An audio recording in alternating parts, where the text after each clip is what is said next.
पापा एक काम करते हैं ना, अब 2-3 दिन की ऑफिस से छुट्टी ले लो और हम सब लोग कहीं घूमने चलते हैं। हाँ पापा, मजा आएगा। हाँ, मैं भी कह रही थी कि कहीं घूम के आते हैं, बड़ा मजा आएगा, बहुत दिन हो गए। हम इस वीकेंड पे गांव चलते हैं दादा दादी के पास। हाँ बड़ा मजा आएगा ये।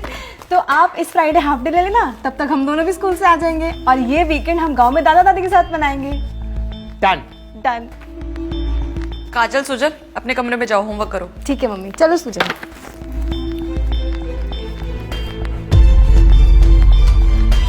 आप भी हाथ मुंह धो लीजिए, मैं खाना लगा देती हूँ। 1 मिनट, क्या हुआ? होना क्या है, कुछ नहीं हुआ। तो अचानक बच्चों को कमरे में भेज दिया और ठीक से बात भी नहीं कर रही हो। तो कैसे करूं? अगर मेरा बात करने का तरीका पसंद नहीं है ना तो मत करो मुझसे बात। अनीता, चिल्लाओ मत। और अगर तुम्हें जाना है ना गांव तो अकेले चले जाना, मैं और मेरे बच्चे कहीं नहीं जाएंगे। अच्छा तो ये वजह है तुम्हारी नाराजगी की, तुम गांव नहीं जाना चाहती, मम्मी पापा से नहीं मिलना चाहती। हाँ, नहीं मिलना चाहती। लेकिन क्यों?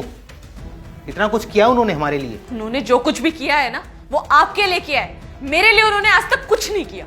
तुम्हें तुम्हारे हिसाब से जीने की आजादी थी तो उन्होंने किया ही क्या है तुम्हारे लिए? तुम्हारे लिए अपने बेटे का त्याग कर दिया उन्होंने, तो किया ही क्या है तुम्हारे लिए? ये प्रवचन देने की मुझे जरूरत नहीं है, सब पता है मुझे कि किसने क्या किया है, किसके लिए किया और कितना किया है। सुविधा के नाम पर क्या है गांव में? बताओ ना मुझे, क्या है गांव में? धूल मिट्टी पसीना, ना एसी है ना कूलर है, चूल्हे पे खाना बनाना पड़ता है सो अलग। लेकिन आपको इन सब बातों से क्या फर्क पड़ता है? रखा ही क्या है गांव में? क्या कहा तुमने? रखा ही क्या है गांव में? गांव में मेरा बचपन रखा हुआ है जो अक्सर मुझे बुलाता है, लेकिन जिम्मेदारियों के बोझ से लदा हुआ तुम्हारा ये पति कभी जा नहीं पाता। गांव की वो गलियां जहां खेल कूद कर मैं बड़ा हुआ, गर्मी के वो थपेड़े, धूल मिट्टी जिसे खाकर मैंने जीवन की कठिनाइयों से लड़ना सीखा, चूल्हे का वो खाना जिसे खाकर मैं जवान हुआ। तुमने ठीक कहा, गांव में ना कूलर है ना एसी, लेकिन गांव में नीम की ठंडी छांव है। भले ही गांव में कोई सुविधा ना हो, लेकिन शहर जैसी कोई दुविधा नहीं है।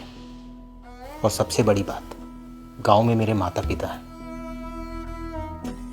जिन्होंने मुझे इस लायक बनाया कि इतने बड़े शहर के घर में मैं अपने परिवार के साथ रहता हूं। मैं जानता हूं कि तुम कभी गांव में नहीं रही, हमेशा से शहर में ही पली बड़ी हो, लेकिन गांव को समझने और देखने का नजरिया तुम्हारा बिल्कुल गलत है। हम जिस दृष्टि से देखते हैं ना, सृष्टि हमें हमेशा वैसी ही नजर आती है। और रही बात माँ बाप की, तो कितना ही समय बचा है उनके पास जीने के लिए? क्या वो थोड़ी सी खुशी के भी हकदार नहीं है?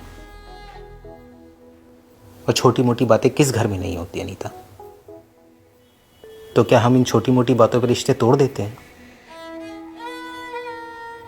एक बात बताओ, क्या तुम्हारे माँ बाप ने कभी तुम्हें नहीं डांटा?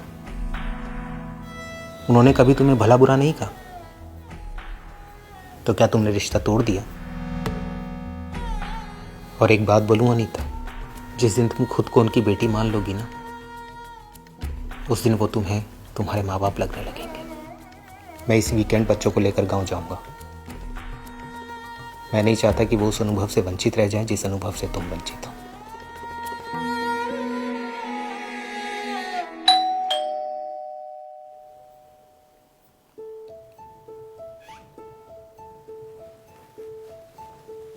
सर ये आपका कुरियर, सर ये साइन कर दीजिएगा। Thank you sir.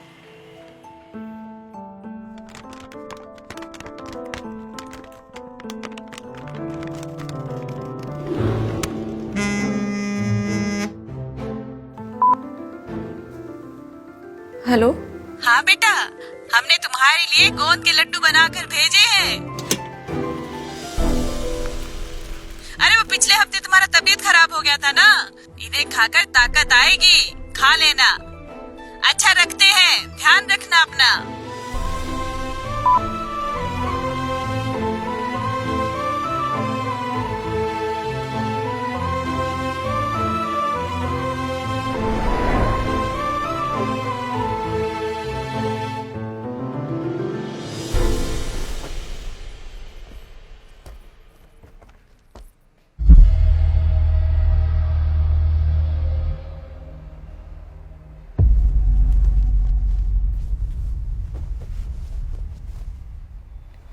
हम गांव के लिए कब निकल रहे हैं?